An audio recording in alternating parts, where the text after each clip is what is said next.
Olá, bem-vindos a mais um Divã de CNPJ. Hoje eu tô com a Rafa para ela falar sobre criatividade, transformação, enfim. A Rafa tem uma longa jornada, sou admirador do trampo dela já faz algum tempo.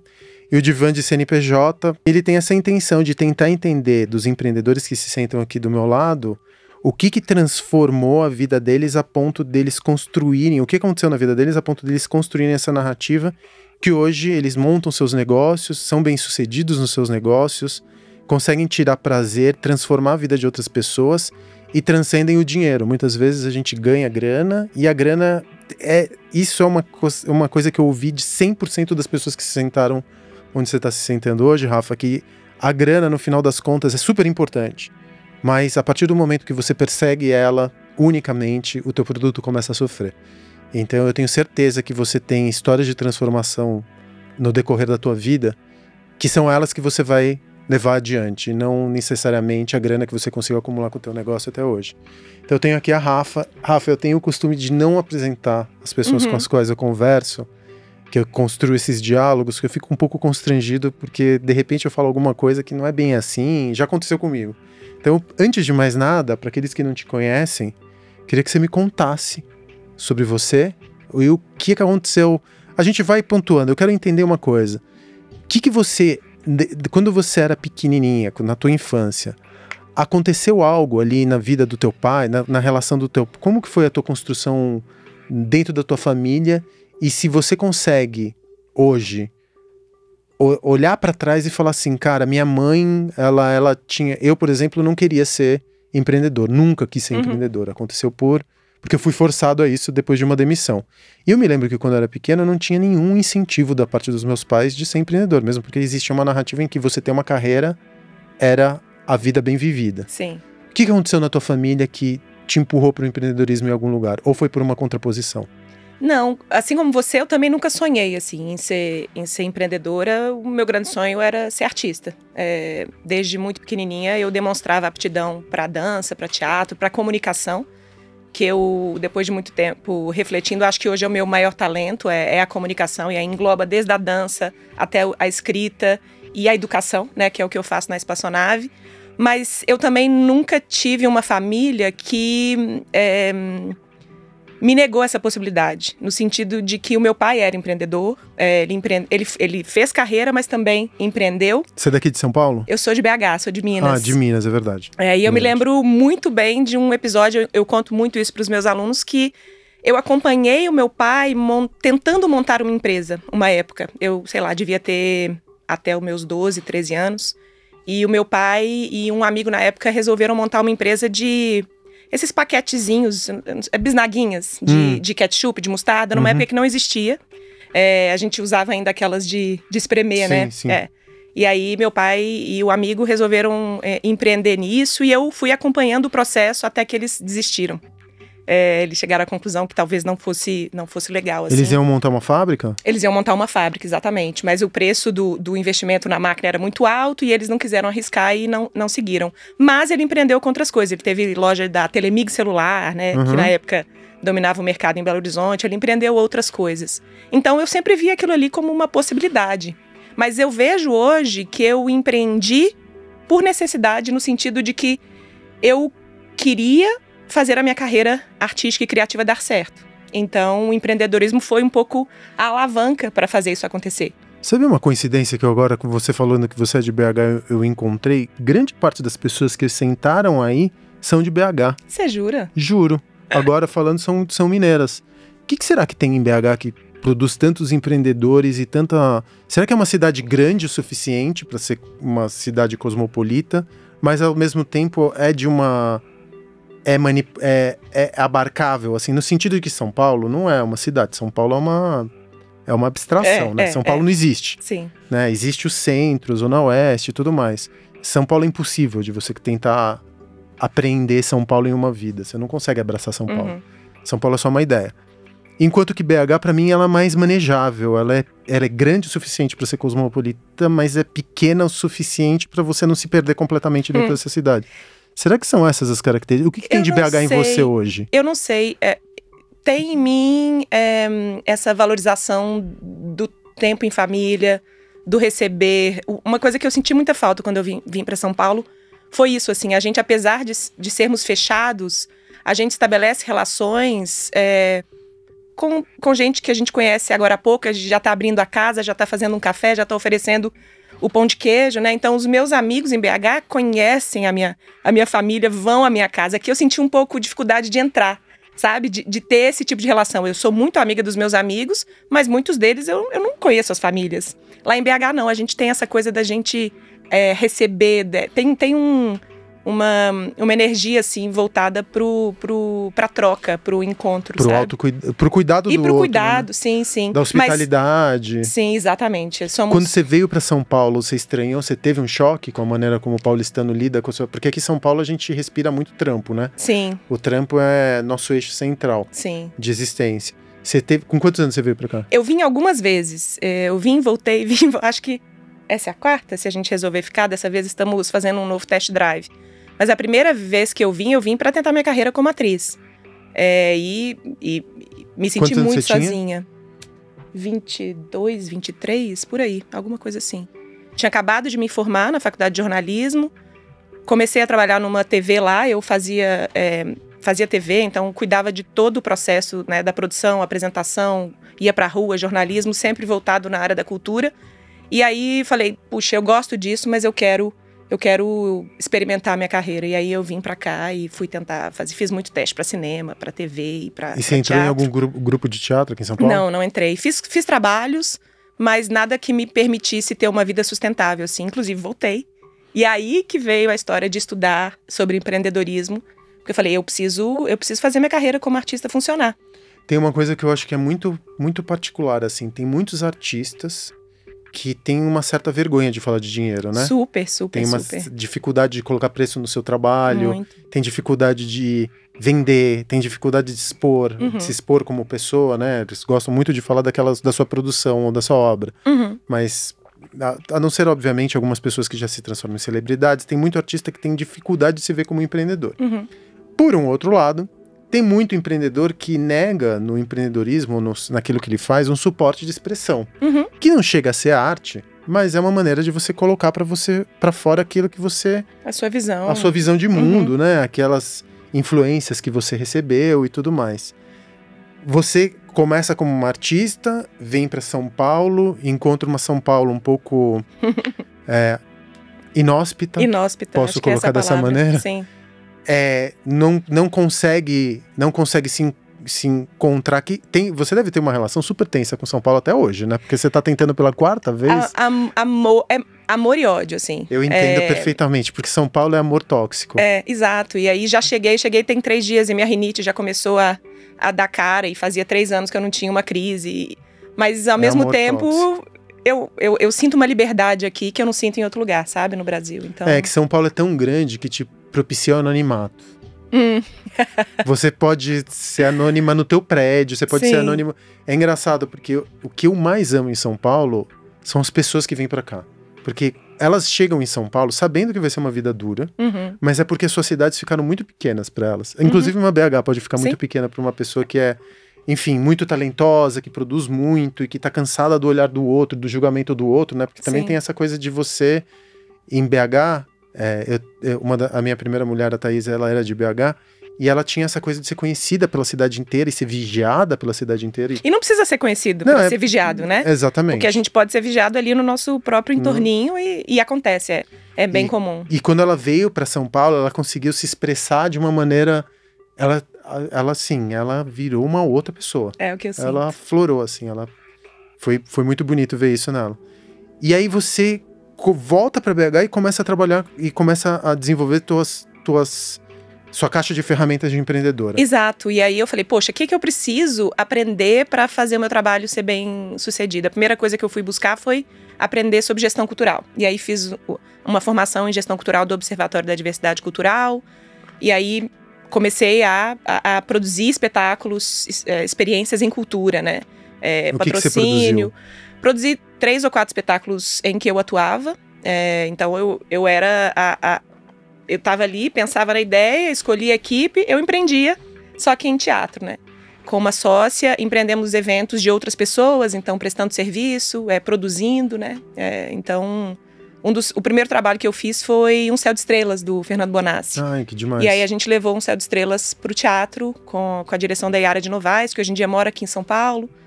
E um segundo trabalho, o terceiro talvez tenha sido o parkour, porque Bruno, meu marido, era praticante de parkour. E aí a gente falou, caramba, isso é uma baita de uma... Isso é teatro, isso é dança, isso é uma expressão artística. É uma dança foda. Não é só esporte, né?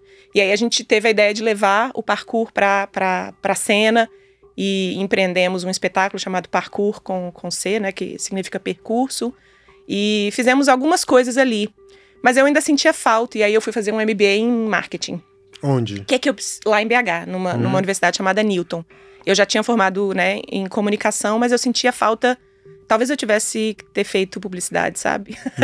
Mas o jornalismo me serve muito também. E aí fiz o MBA. E aí, na sala do MBA, eu tive um clique muito grande, que eu falei, cara, não tinha quase ninguém da área da criativa. E aí eu tinha o meu colega que tinha um açougue, eu tinha o cara que tinha a oficina mecânica, E eu saquei que eu tinha uma linguagem um pouco diferente do que aquelas pessoas. Tinha uma menina só que ela tinha uma agência de publicidade. E aí, naquele entorno, eu falei, caramba, tem alguma coisa diferente no como eu faço, ou como eu escolho uma ideia para empreender. Não é só por causa da grana, não é só porque eu tô preocupada em prestar o melhor serviço, é porque eu quero me expressar através das ideias que eu coloco no mundo, né? E aí, pesquisando, eu encontrei o termo lá, empreendedorismo criativo, ainda no Brasil não... Isso há quantos anos? O MBA foi em 2008. E aí eu encontrei Creative Entrepreneurship e falei, caramba, acho que é isso que eu preciso aprender. É isso, alguém que vai entender as minhas ideias e vai entender por que eu quero fazer essas ideias. Né? Através do teu produto. Através Seu produto do que eu como crio. uma maneira Exato, de me expressar. De se expressar enquanto artista. Exato. E aí eu descobri que o Reino Unido era uma grande referência no tema. E falei, eu quero ir pra lá. E aí de 2008 a 2010 voltei pra São Paulo, inclusive essa época. O Bruno já estava contigo? A gente tá junto desde 2005, sim. E aí, de 2008 a 2010, eu fiquei juntando grana e tentando bolsa de estudos. Bati na trave no Chevening, né, que é uma bolsa famosa e conhecida. Cheguei a fazer a última entrevista lá com o cônsul. E aí tem uma história que é engraçada, que ele chegou e falou pra mim assim, eu falei que eu ia estudar gestão cultural. Eu não tinha ainda assumido o empreendedorismo, exatamente por isso que você falou da artista que tem medo, né, de fazer marketing, de estudar isso. Eu ainda tinha uma dificuldade de assumir isso. Não, vou estudar gestão cultural lá fora, porque eu acho que vai me dar um pouco mais de escopo. E aí, na entrevista, o cônsul me perguntou uma coisa e falou, e aí, Rafaela, onde você se vê daqui 10 anos? Você acha que você vai ser uma ministra da cultura como Gilberto Gil? Falou assim pra mim. E eu gaguejei, e eu não consegui mentir. Eu falei, não tem interesse em ser ministra da cultura. Não é foi o que me fez perder a bolsa, eu acredito. E foi o que me fez ligar no dia seguinte para a faculdade e falar, eu não quero estudar gestão cultural, eu quero estudar empreendedorismo criativo, muda aí a minha aplicação. E aí, eu vim para São Paulo nessa época, estava trabalhando numa agência de produção de eventos. E aí, minha mãe foi me visitar, eu acho que eu estava num burnout, porque eu estava tentando fazer tudo acontecer ao mesmo tempo. Que ano isso? Isso 2010, exatamente. 2010. Ela me puxa de volta para BH e falou, não, vamos fazer esse negócio acontecer. Se você conseguir, se você não conseguir, a gente vai dar um jeito. E aí, no meio desse processo, eu tinha entrado com projetos em lei de incentivo à cultura.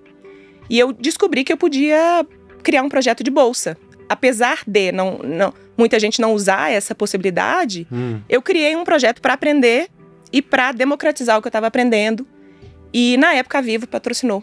Lá em Belo Horizonte, na Lei Estadual de Incentivo à Cultura, e eu fui. Como que você conseguiu chegar até a Vivo para que ela patrocinasse esse... Porque eu trabalhava nesse meio em Belo Horizonte, eu já tinha conseguido... É uma coisa muito do contato, de quem fala, né? Sim. A gente pensa que... Eu escuto isso muito, desculpa. Não é só a ideia, né? Não é.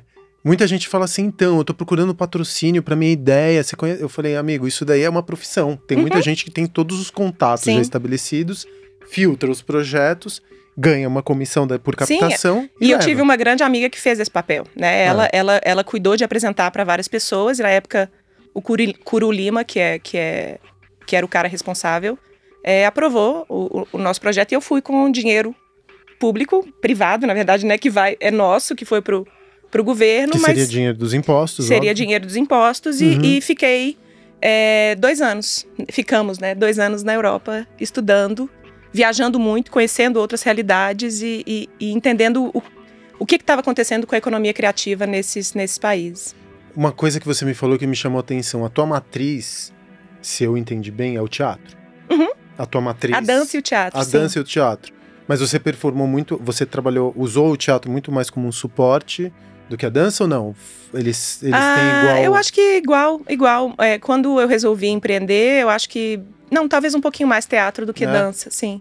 E o teatro, especialmente aqui em São Paulo, é uma das cidades, acho que é a cidade brasileira que tem mais teatros, que tem mais grupos teatrais, que tem mais peças acontecendo todo final de semana. E o teatro, pelo menos dentro da inteligência, assim, dentro daquela elite cultural, ele é sempre visto como o underdog, talvez, de todas as manifestações artísticas, é aquela que você olha e fala assim, aquela pessoa faz teatro, tadinha. Nossa, não conseguiu trampo no Wolf Maia, não conseguiu ir pra TV, então vai estar fazendo teatro ali, enfim. Quando você fala, eu sou atriz, a primeira coisa, você já fez novela? Né? A primeira coisa essa é a nossa referência de sucesso dentro do campo do... Quando artístico. Você sabe que... do campo artístico. Quando você sabe que o teatro envolve uma quantidade de paixão terrível, né? Porque você é muito feito na unha. É muito feito no amor. Longo. Muitas vezes depende de dinheiro privado. Você não consegue tirar... eu conheço histórias, muitas, de atrizes de teatro que se lenharam a vida inteira, mas mais uma vez, é um amor tóxico, você não consegue se ver livre daquilo. Eu amo teatro, desde sempre, o meu grupo predileto na vida, eu tive o privilégio de ver o Vertigem. Vi todos os espetáculos do Vertigem, enfim, eu sou, apaixonado pelo Vertigem. E eu conheço o trampo do Vertigem desde o começo dos anos 2000, né? Eu me formei como amante de teatro pelo viés do Vertigem, as primeiras pecinhas ali do grupo Sátiros na Roosevelt, e depois pelo Vertigem, e eu tive muito privilégio de conhecê-los. E hoje em dia, por que eu tô te perguntando tudo isso? A gente tá falando de era das experiências, né? Então tudo que você tem que fazer é a porra da experiência que você tem que proporcionar. Você tem que proporcionar experiência, memória, é teatro. É como você entende que os componentes de transporte da alma daquela pessoa, eles envolvem luz, figurino, cheiro, trilha sonora, atuação. As lojas hoje são palcos, né? A gente entende que os espaços físicos estão cada vez mais emprestando da ferramenta, do arcabouço de ferramentas do teatro, para você conseguir vender. Você consegue traçar no que você faz hoje aquilo que você aprendeu no teatro? O tempo todo. E eu falo isso muito com os meus amigos artistas e a galera do teatro. Se eles entendessem quanto valor tem no conhecimento que a gente tem como artista, o domínio do corpo, o domínio da voz, o domínio do espaço, né? A visão que de alguma maneira é colocada ali e é transformada num espetáculo, né? Eu preciso imaginar aquilo, a memória. Se eles soubessem, se a gente tem essa clareza do valor que isso tem, a gente talvez tivesse um mercado um pouco menos precário. É muito precário ainda, né? E a gente pode emprestar esses conhecimentos para outras áreas, só que muitos de nós, a gente tem preconceito, a gente acha que não vale a pena, sacou? Eu fico muito pensando nisso, assim. Tem muito artista, eu já vi, eu acho que foi... Eu não me lembro quem, um artista muito famoso de cinema brasileiro que falou isso, assim. Falou, cara, tem trabalho que eu faço por grana e tem trabalho que eu faço por paixão, sacou? Ele tem um modelo de negócio híbrido ali, então ele faz a publicidade e ganha uma grana, e aí ele pode pegar um trampo independente de cinema que vai pagar muito pouco, né? Tem essa flexibilidade, né? Quando você é bem sucedido. Quando você é bem sucedido. Mas a gente consegue também construir isso em alguma medida. O que você faz só por grana? Não, só não, eu acho que não é só por grana, mas eu talvez aceitar, né? Um artista desse aceita uma publicidade porque a grana vai ser muito boa e ele quer aceitar aquilo. Só por grana... Eu já fiz muito trabalho só por grana, trabalho... De consultoria, por exemplo? Não, hoje em dia menos. Hoje em dia eu consigo ter um pouco mais de domínio disso, mas trabalho, por exemplo, na área artística. Trabalho de assessoria de imprensa, que eu odiava fazer, mas eu precisava de grana e eu fiz.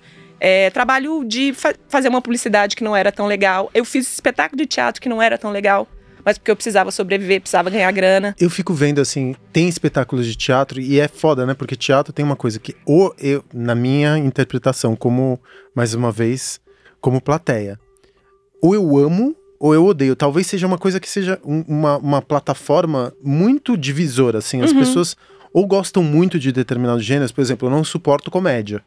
Dentro do teatro, eu não suporto comédia. Pra mim, musical... Agora que eu tenho uma criança, que eu tenho uma filha... Você também, né? Não, eu não tenho. Não, você não tem? Não. Eu tenho uma filha de 9 anos. A minha filha ama musical. Eu não gostava de musical. E eu comecei a frequentar o musical e comecei a arrancar beleza do musical, porque normalmente são produções muito cuidadas, né? Tem muito dinheiro envolvido, muita plateia. E dá pra fazer as coisas. Teatro infantil é uma das coisas mais... Eu vou te falar que grande parte das minhas inspirações hoje, naquilo que eu faço, eu tiro do teatro infantil. Ah, que legal. Porque eles têm uma coisa meio do Arthur, sabe? Você não tem muito... Como você não tem a linguagem como grande suporte, sabe? Você assenta tudo em torno do texto. Você tem que usar o figurino, você tem que usar a luz, você tem que usar os gestos, você tem que usar a sombra. Eu já vi coisas no teatro infantil, sério, que colocariam vertigem no chinelo. E isso de recente, assim, não dá pra você ir no teatro infantil sem uma criança do seu lado. Eu queria recomendar teatro infantil pra todo mundo, que ia parecer no mínimo meio freak. Você ir numa peça de teatro infantil sozinho, um homem barbado na meia-idade. Não vai ser muito legal. Bem visto, não vai ser legal. Mas eu tiro muita ferramenta do teatro infantil. E eu tô te fazendo... Me dá um exemplo. Eu fui ver uma peça que eu nunca vou me esquecer, chamava Biliri e o Pote Chinês. Eu posso estar equivocado no nome, se a memória não me falha. E era uma peça para bebês. Então eles conseguiam... Só que o bebê tem um estado meio lisérgico de vida, né? Para mim, todos os bebês... Eu me relaciono como se eles fossem seres no ácido o tempo inteiro. E a peça tinha umas coisas... Inflava flores. Flores infláveis no meio da plateia. Sombras que se alongavam. Tinha aquela coisa meio do kabuki em algum momento. Não usavam nenhuma palavra. E de repente entrava... a luz negra, e tudo ficava neon, e entravam as músicas, e você subia no palco, e você descia do palco. O tipo de ferramental que eles usavam, como eles não tinham, mais uma vez, o texto, que criava, né, a construção da jornada, a narrativa e tudo mais, e era uma peça para bebês, eu saí daquilo falando, gente, como eu não tomei um ácido antes de vir pra cá, e tipo, seria 10... Eu quase voltei, juro por Deus, eu quase voltei, tomei um cogumelo e fui pra peça. De tanta vontade que eu queria ter uma experiência enfim, de alteridade ali. Porque era muito, muito potente. Todas as vezes que eu vou, eles usam os recursos de projeção, de mapping, que são ferramentas que normalmente a gente não vê no teatro para adultos, né? Que eles são muito mais sisudos, muito mais dependentes do texto, muito mais dependentes de de uma história com começo, meio e fim. Sim. Então, eu tiro muita coisa dali. Que legal. E daí mas vamos voltar pra você. Quando você volta, você vai fazer a tua jornada de estudos lá na gringa e você volta pra cá. Sim, mas a espaçonave nasce lá. Nasceu lá direto? Nasce lá como um blog, que era uma contrapartida do projeto. Eu falei, poxa, eu tô indo com dinheiro público, o que que eu vou devolver, né? E aí a minha proposta era narrar tudo aquilo que eu estava aprendendo, que era um conhecimento, hoje em dia, se a gente fala, né, empreendedorismo criativo, e eu vejo também as coisas meio se misturando, o social com o criativo e a galera das startups e o marketing digital e etc, tá tudo meio misturado. Naquela época não, e existia muito interesse nesse tema, ele foi crescendo, eu vi nascer e crescer esse interesse, e eu reportava. Fazia entrevista com artistas de lá. A minha sala era uma mini reunião da ONU, eram 24 países diferentes numa sala. Então, eu tive a oportunidade de conversar com gente do mundo inteiro, perguntando, e aí, como é que é ser artista no seu país, né? Eu tinha muito essa visão romântica, que o Brasil não valoriza a cultura e etc. Mas isso é universal, né? Não é ou que não valoriza a criatividade, ou o que é de artista.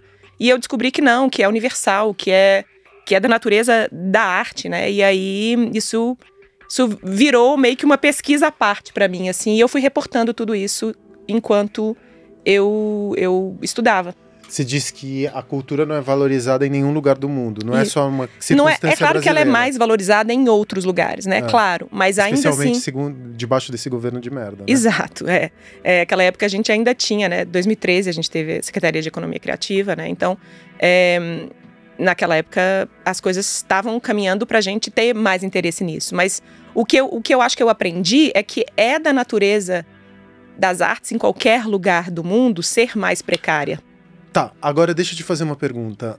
Isso é decorrente, por exemplo, de capitalismo? Eu acredito que sim. É Eu isso, acredito né? que sim, é Porque isso. a arte, a cultura e a arte, quando é instrumentalizada, quando ela é filtrada pelo É o capitalismo, que está acontecendo ela vira hoje. entretenimento. Exato. E aí dá dinheiro e é interessante pro sistema, né? Mas tem a arte pela arte, ou o que quer que seja, a criatividade pela criatividade, o que ela traz pro sistema? Nada, né? Ela não colabora para nada. Ela não gera nada. produção, né? Ela não gera produção, ela não gera contemplação, ela gera epifania, ela gera beleza e tudo que são isso coisas difíceis de tangibilizar e quantificar, né? e transformar em produto. E transformar em produto. É que quando a cultura e a arte viram produto, a gente entra no campo do entretenimento, que é tudo que a gente fala hoje em dia, né? E que tudo pode tem ser que ser feito reduzido. com qualidade. Eu entendo que pode ser feito com qualidade. Eu não tenho essa visão romântica que o que é artístico não é comercial. Eu acho que tem ali um espaço de interseção que é muito interessante. E que é muito difícil de conseguir. E que é difícil de conseguir. Mas existe um espaço ali de interseção, sabe? Ter valor criativo e artístico e ter valor financeiro, comercial, etc.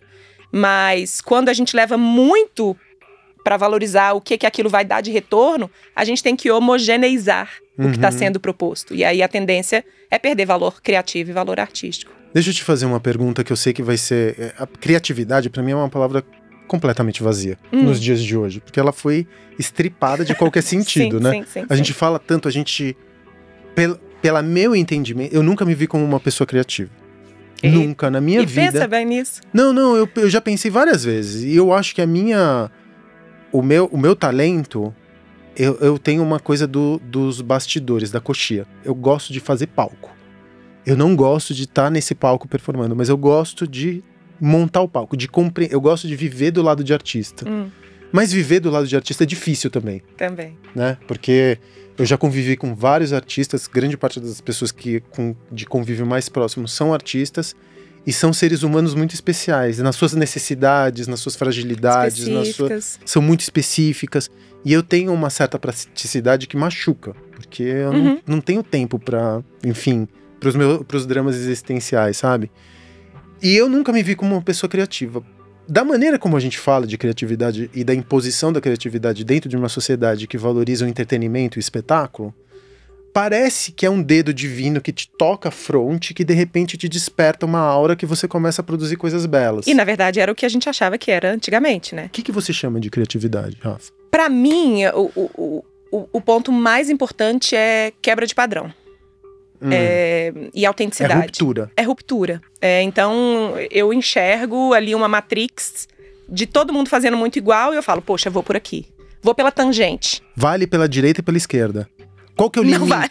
Então, mas qual que é o limite? Porque se você tá hoje, por exemplo, porque a ruptura também depende da bolha e do contexto onde você tá inserido. Claro. Né?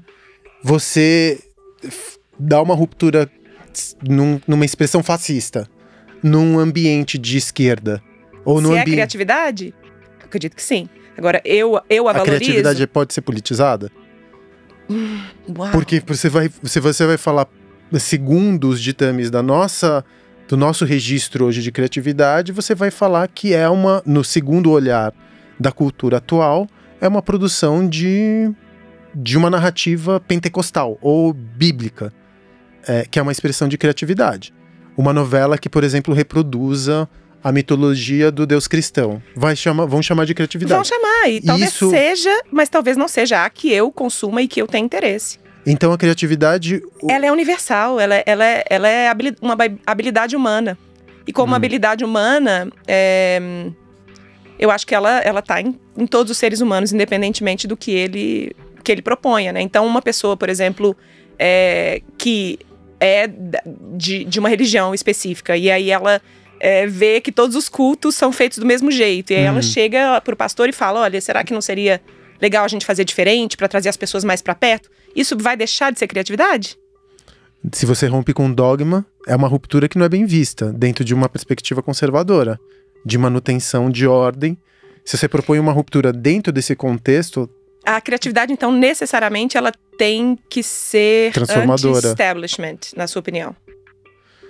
Eu não sei se ela precisa ser anti-establishment, porque para mim a criatividade ela nunca é individual. Eu acredito que a criatividade não é um atributo humano, único. Você acha que é que é parte do inconsciente coletivo? Não, eu acho que acontece nas articulações que você faz com outros saberes, com as outras ferramentas, com outros seres. A criatividade é uma emergência social. Que a gente acaba personificando no indivíduo porque a gente tem uma cultura ocidental que é muito individualista e que personifica qualquer tipo de atributo. Mas para mim elas são as faíscas que surgem no encontro de duas pessoas que possibilitam uma outra articulação de mundo, entendeu? Entendo. São dois mundos. A criatividade não é original, não existe. É muito raro você encontrar algo que seja absolutamente original. Mas ela acontece entre dois saberes que não se conectavam e que alguém faz essa ponte. E aí são esses dois saberes que no final das contas dão origem a um novo campo de saber, ou um novo campo de ferramentas, ou soluções e tudo mais. Sim. Eu resisto muito àquela ideia de que você é criativo. Você é criativo por quê? Por que a criatividade hoje em dia virou uma imposição, quase que uma palavra de ordem que você tem que ser criativo?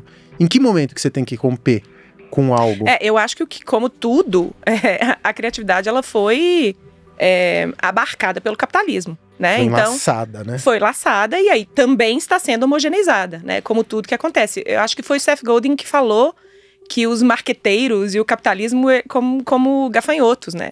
E que eles chegam numa fazenda e eles saem destruindo tudo. E é um pouco assim, né? O capitalismo ou o sistema, ele enxerga ali alguma coisa, né, de valor e ela usa aquilo até a sua última potência a ponto de desmembrar o que de mais original existe naquilo. Eu percebi muito isso na minha prática, assim. Eu acompanhei este nascimento e esse crescimento do olhar do mercado para a criatividade. É a habilidade, uma das habilidades, né? O LinkedIn votou lá e fez uma pesquisa, uma das habilidades mais necessárias do mundo e mais, né, do futuro e etc. Mas, para mim, não é isso. Não é a criatividade produtiva, entende? Entendo. É mais uma faísca.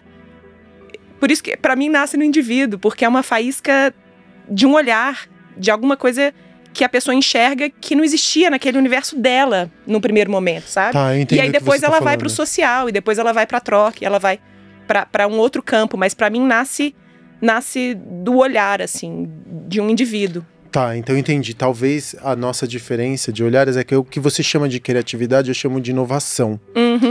E que a criatividade, que a inovação para mim é uma ruptura dentro do frame do capitalismo, na construção de um produto que usa de uma habilidade humana para transformar, para dar um diferencial de produto, diferencial de mercado. Então, hoje, e é muito, muito doido, né? Porque se a criatividade, ela necessariamente ela se contrapõe àquilo que está dado e que foi colocado, a partir do momento em que ela rompe, a gente precisa ser criativo. Ou seja, a gente tem um sistema que fica o tempo inteiro falando. O LinkedIn... Cria, produz... Crie, porém, não rompa demais. Porque se for uma ruptura muito... não vai... Já não nos serve. Já não nos serve mais. Ou serve por um determinado... Pode incomodar. Tem um grupo que eu amo, que é um exemplo que assim, pra mim é um dos exemplos mais inspiradores. Na verdade é um app, não dá nem pra chamar, parece um coletivo anárquico, parece The Invisibles, que é um quadrinho que eu voltei a ler recentemente, que é o Mischief. Você já ouviu falar desse app? É um coletivo que mora em Nova York, e eles ficam propondo experiências sociais a partir de produções da indústria. Ninguém sabe quem são, e eles são, assim, os produtos que eles lançam eles fizeram aquele Nike que tinha um sangue daquele rapper, o Nike Demon. Eles fizeram... eles pegaram um robô, aquele cão da Boston Dynamics, que é um cão... Que é amedrontador. Eles colocaram uma arma de paintball naquele cão, soltaram ele dentro de um cubo branco, né? Que é a cara da galeria, né? Colocaram obras de arte que se referenciavam à época clássica, dinheiro, cofres e tudo mais. Criaram um app e soltaram um app na mão das pessoas para que elas controlassem a arma de paintball dentro daquele robô. Eles transformaram um robô da Boston Dynamics, que disse que aquele robô nunca vai ser militarizado, colocaram uma arma de paintball e militarizaram o robô para destruir a própria ideia de arte, da arte clássica, do cubo branco. Tudo que eles fazem, você fala, caralho, o que vocês estão fazendo, mano? Eles soltaram o NFT do Mickey Mouse, porque daqui a pouco o Mickey Mouse vai virar domínio público. E eles começaram a produzir NFTs do Mickey Mouse, porque daqui a pouco válidos para daqui a 3 anos, porque vai entrar em domínio público. E o que a Disney vai fazer com relação ao seu maior asset do ponto de vista de legado, virando domínio público? Então eles começam a dar uns curtos-circuitos culturais. E esse é o grande objetivo. Semióticos, assim, você fica falando, caralho, quem são os filósofos culturais anarquistas que você não conhece? E recentemente eles foram valorizados em centenas de milhões de dólares, porque eles começaram a ser abordados por grandes empresas para prestar consultoria criativa para os produtos que eles estavam fazendo. De repente os caras viraram tipo os misfits de Wall Street, porque vão daqui a pouco abrir a ação. Eu falo, caralho, tudo vira produto, não tem jeito. Tudo vira. E eu já fui do tipo que eu já julguei. Não acredito que esse artista... Não, hoje em dia eu falo, caraca, também não. Porque...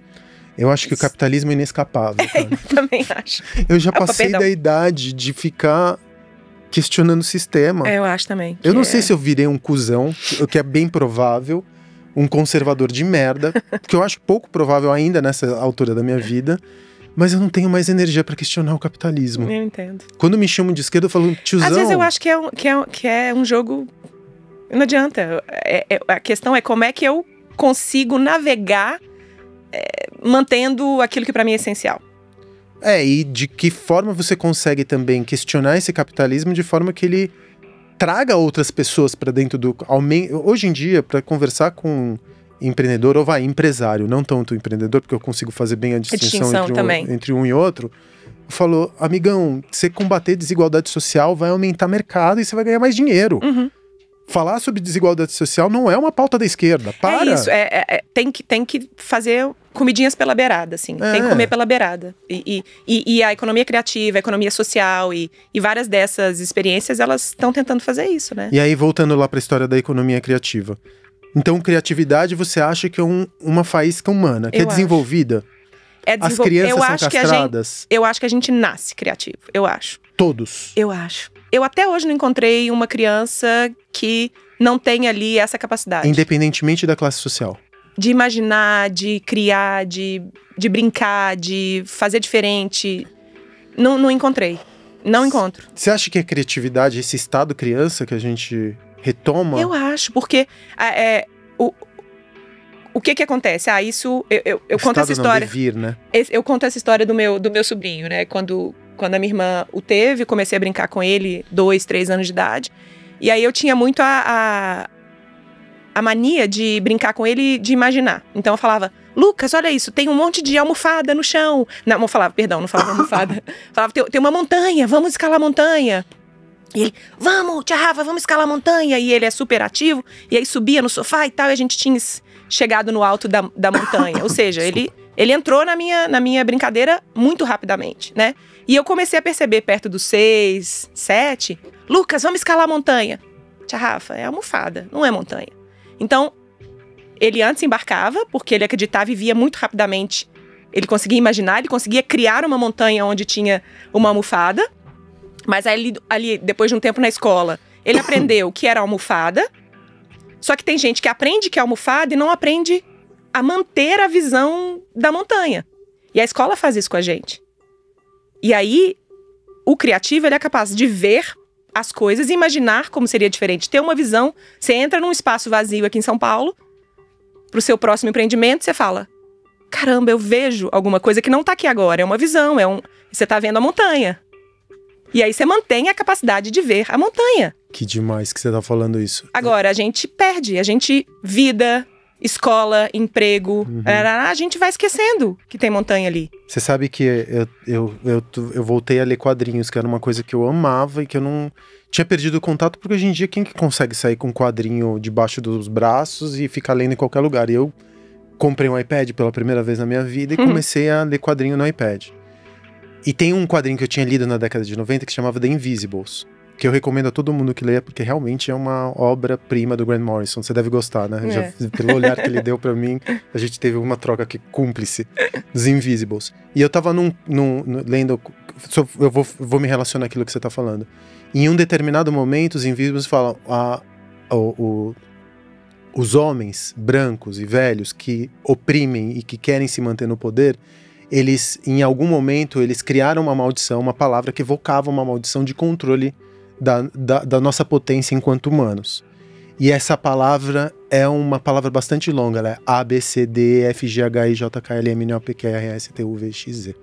É a linguagem. E a linguagem, a partir do momento que você fala, isso é uma almofada, e esse é o formato da almofada, e isso aqui já não é mais uma montanha, a partir do momento que você dá nome para as coisas, a potência daquele objeto, ela é comprimida ou ela é restrita pela palavra. Ela se perde. Então é engraçado, porque eu tenho uma filha que tem 9 anos e que tá cada vez mais difícil de enganar ela. Uhum. Cada vez mais difícil. Eu tô tentando entrar.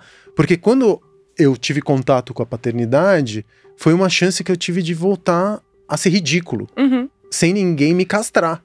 É porque eu tô brincando, né? Então, foda-se se você acha que eu tô sendo um velho babão ridículo, mas eu tô com a minha filha. E em um determinado momento, eu falo pra ela, isso, ela fala, pai, foi exatamente. E eu falei, por favor, não fica adulta.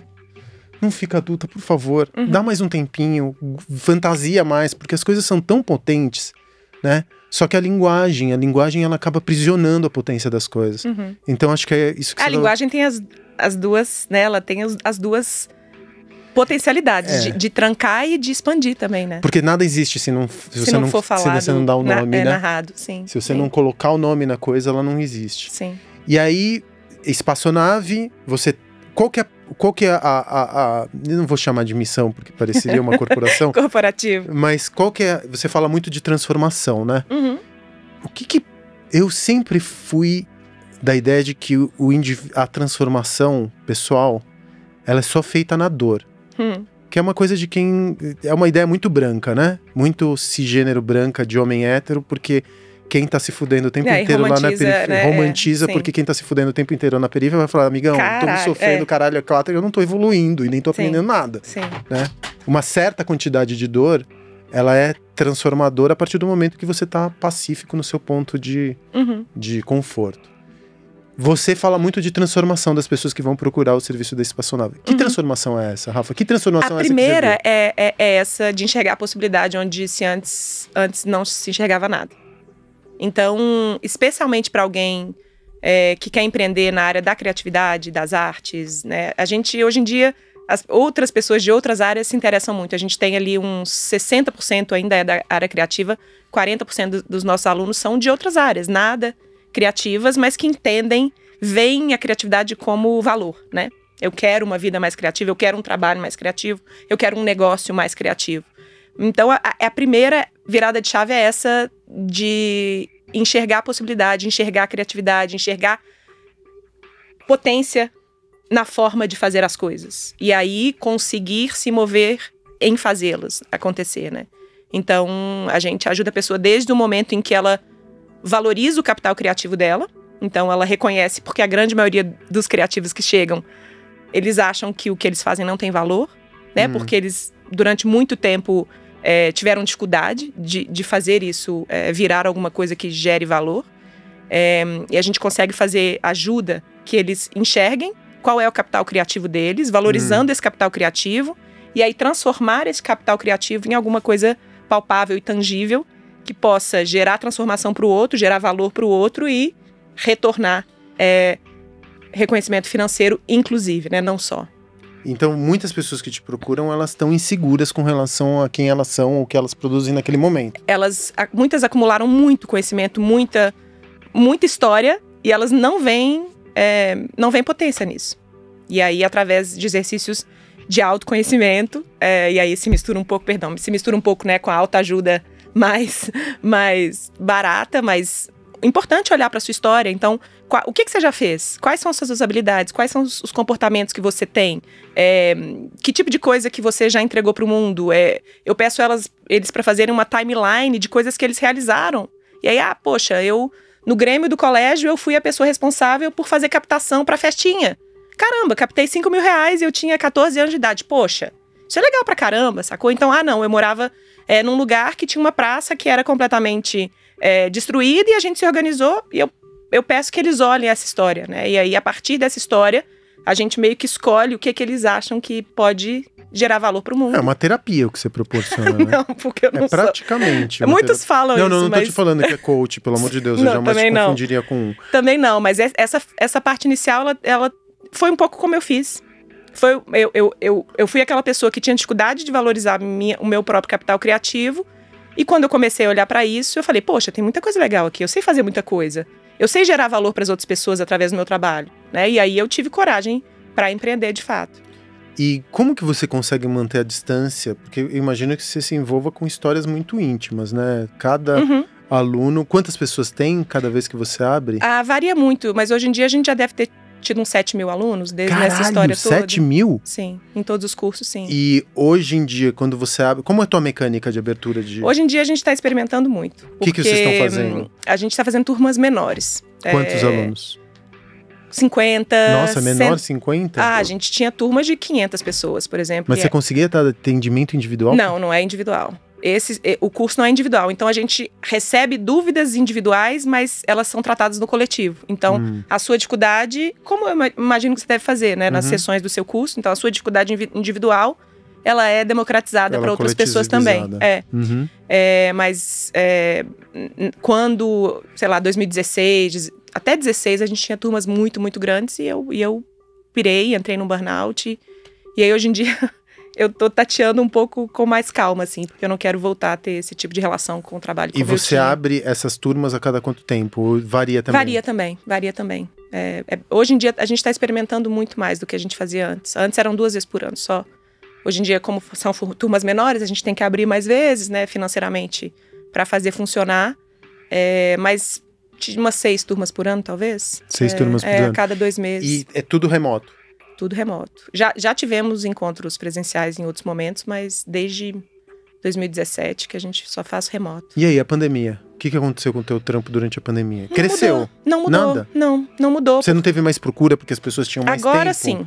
Agora eu sinto que sim. Talvez... Agora tem uma questão também que eu tirei um sabático durante a pandemia. 15 dias antes da pandemia estourar, eu resolvi ficar 1 ano fora. Então, quem cuidava era minha irmã. Pra onde vocês foram? A gente ficou em Brumadinho. Vocês foram pra Brumadinho?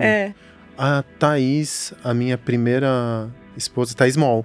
Ela mora em Brumadinho. Gente, esse nome não é. Em BH todo mundo se conhece, né? Bobiano eu conheço. Ela mora em Brumadinho. Pois é. E vocês foram pra Brumadinho? Por que Brumadinho?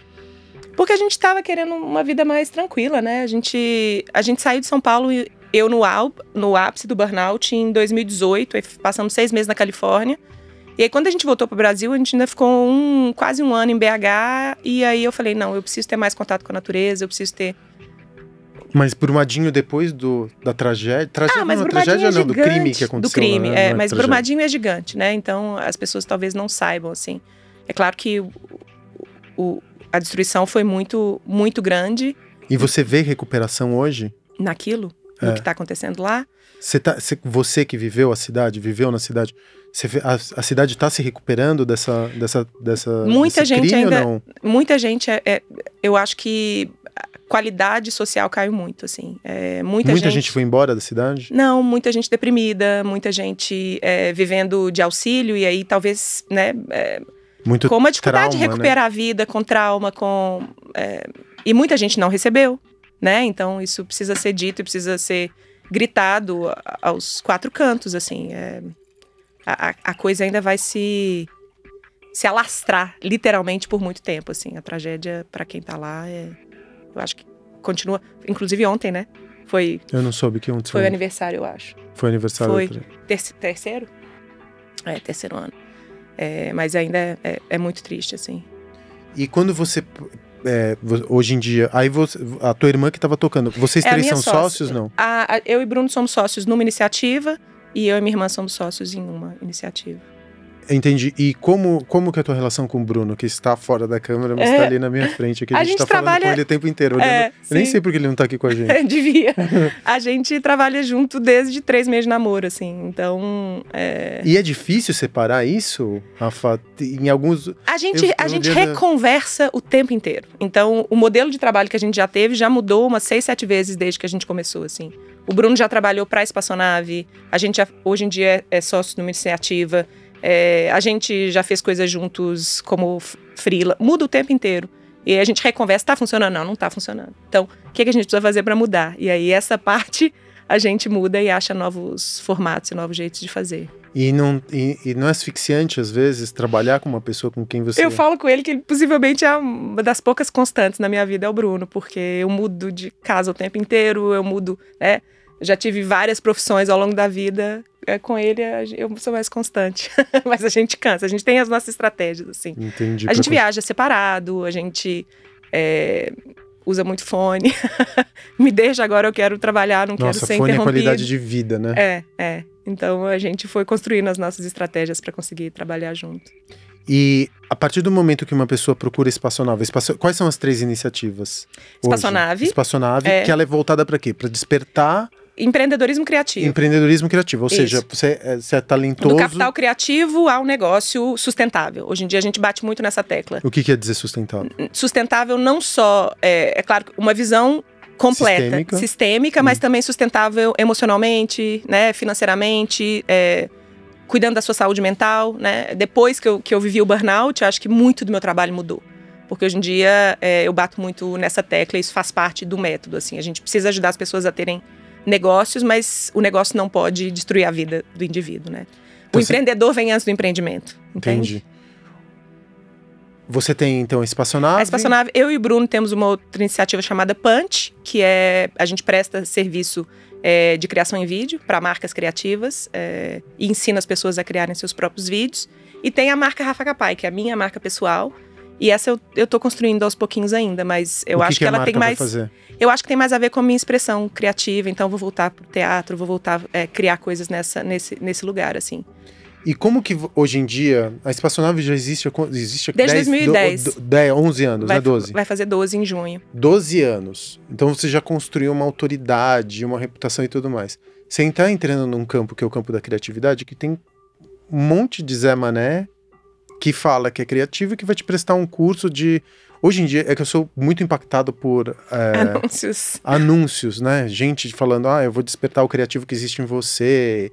E eu o tempo inteiro sou impactado. Então, eu percebo que tem uma alta dose de charlatanismo, porque, são todos muito rasos, são todos muito... todos muito instrumentalizados, porque a gente confunde criatividade com audiência no Instagram. Então, todos eles acabam criando... Eu vou te ensinar a produzir conteúdo para você crescer teu perfil no Instagram de maneira orgânica, sem usar ad, que é uma coisa que eu sou impactado, todos os dias com esse tipo de coisa. Como que você consegue se diferenciar desse mar de charlatão que tá falando sobre empreendedorismo criativo? Você construiu uma marca ao longo dos anos, né? Então você construiu uma solidez, uma reputação. Você é uma artista, antes de mais nada. Mas no final das contas você se comunica pelas ferramentas que a gente tem hoje, que é Instagram, Facebook, Google Ads, eu não sei quais são as estratégias. Como que você constrói os seus criativos para mostrar para as outras pessoas que elas estão comprando um produto que é diferente daquele que estão apresentando na janelinha embaixo? Eu faço exatamente diferente do que todos os anúncios que estão lá na biblioteca de anúncios do Facebook. O que é exatamente diferente? Me dá um exemplo. A gente usa muito humor. Então, um anúncio que o Bruno me ajudou a fazer recentemente era eu com um microfone assim, e aí falava, você quer... Como que era, Bruno? Você quer trocar a gente tava falando de sustentabilidade do negócio. Você quer trocar 50 mil seguidores no Instagram por um negócio que vende todo dia? Sim! Eu fiz a sketch lá do Silvio Santos. Essa atriz, né? Sim. E aí a gente usa muito humor, assim. Linguagem, eu acho que é o meu grande diferencial.